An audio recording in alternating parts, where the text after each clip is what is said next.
Students call me Lama Linda, and I lead a Vajrayana Buddhist Sangha called Awaken in Toronto. And today I'd like to talk a little bit about loving kindness and compassion. And before I go in to tell you how they're different, I'm going to start by telling you how loving kindness and compassion are similar. So they are both two of the four Brahma Viharas. They are both states that the fully awakened being dwells in. So the fully awakened being lives their life, and periodically there is a disturbance in the form of an emotion that appears, that arises, often because there's something wrong in the environment, and the awakened being is called to respond, to act. And in that case, there are emotions that appear, and a response is needed. Now, there are basically 5 of these basic standard emotions that might arise. And if you Google lists, you might get longer. Some say there's 8, some say there's 12 or 16.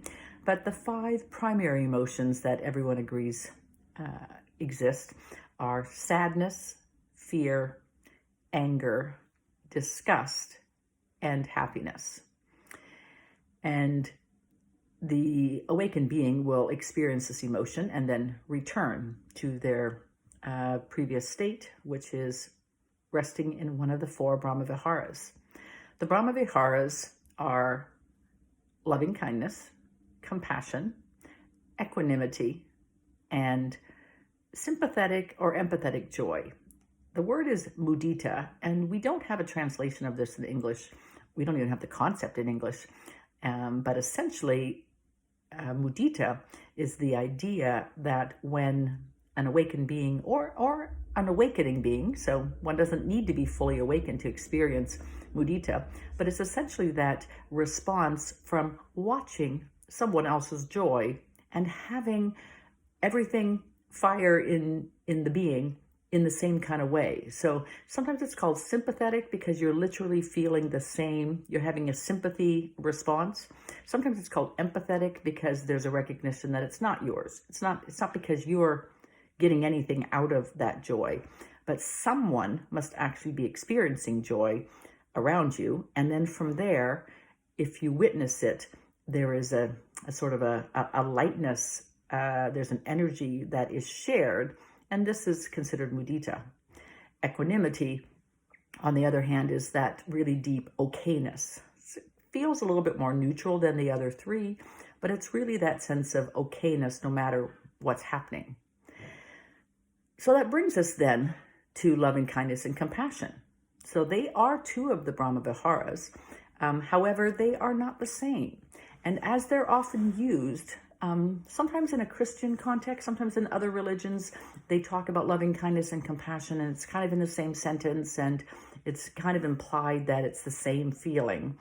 But let me tell you how they are not the same. They are actually 2 different states.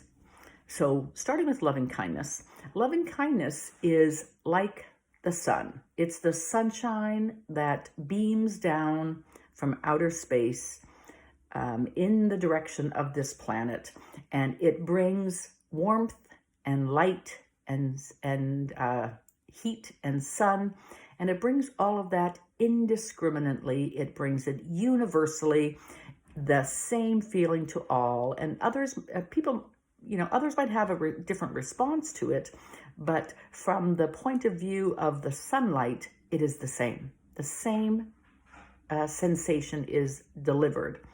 And it doesn't matter who deserves it, doesn't matter who doesn't deserve it, doesn't matter what you do. It's just a universal. It is just shine down, and you get to receive it. You might know loving kindness as it's practiced in loving kindness meditation, where one practices starting in the inner circle, an inner circle of loving kindness directed at oneself, and then going out in circles. And it often goes out from oneself. It then goes out to the closest loved one. Could be a partner, spouse, child, parent, but it's the closest one. And then from there, one goes to other family and friends, goes to acquaintances, strangers, enemies, and ending with all sentient beings, the planet. So this is a loving kindness practice. It's learning to practice the sameness. So what one's practicing in this, with this practice, is feeling the same positive, good feelings towards oneself, same to enemies, same to bugs and insects, mountains. It's playing with the sameness and learning how to blur the line of separateness from others. Knowing on a deep level that that boundary is arbitrary. It is not a real boundary between yourself and others. And so when the loving kindness goes out, it is indiscriminate, and it goes out evenly and with the sameness, same flavor, as it's sometimes called. This is a really good practice for rigid people who tend to be very opinionated, who tend to have different ideas of who they want to give loving kindness to and who they don't. And so it's very good practice for someone to actually play with sameness, same value, the same, equality. Compassion now is quite different. Compassion is, it's truly not talked about in most religions, most spiritual practices. It's sort of a new concept, and the way it's taught often today blurs that line with loving kindness. But compassion is really a practice of discernment, a practice where one considers what is needed in that moment, considers the sentient being in front of you, considers what needs to be, what would be useful for them, what lessons could be learned, and depending on the action needed, the response will be different. So there's a complete differentness that's important to understand as one thinks about how one delivers, how one practices compassion. So if loving kindness is what we think of as yellow, traditionally known as the female principle, the receiving energy, then in contrast, compassion is what this being calls green, or what used to be called the male energy. And that greenness has an analyticalness to it, analyzing what would be useful. There's an active principle, and there is a sense that it is unique, it is discriminate, and it will look different. The compassion will look different, person by person, case by case. It will be combined with an intuitive knowing of how to help, what might help. This also brings me to a skill and means question, where some people practice compassion and it doesn't land well, and the people receiving it don't like it. That doesn't mean that it wasn't necessary or good, but it means that the giver of compassion was perhaps not very skilled at it. So loving kindness in some ways requires less skill because it's less discriminate, and it's more about how difficult it is to hold the love in all these different ways, in all these different relationships. Whereas compassion is more about skill and means, and knowing how do you say things that someone may not want to hear? How do you actually speak the truth and present the lesson? And sometimes compassion is received well, and the being receiving it is grateful, and other times there's a flooding and an anger, and there's a response that is not so positive.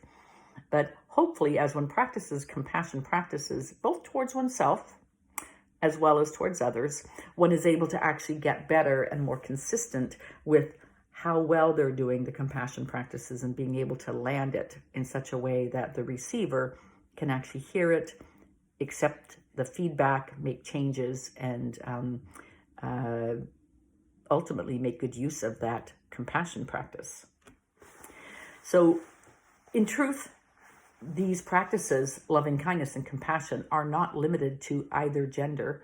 It's super important to cultivate good loving kindness and compassion skills, and to be able to, on a daily basis, this is not just a once in a lifetime, but on a daily basis, cultivate both loving kindness and compassion skills, so that regardless of what's needed in the moment, you're willing to step up, act, and be able to give the situation what's needed then and there.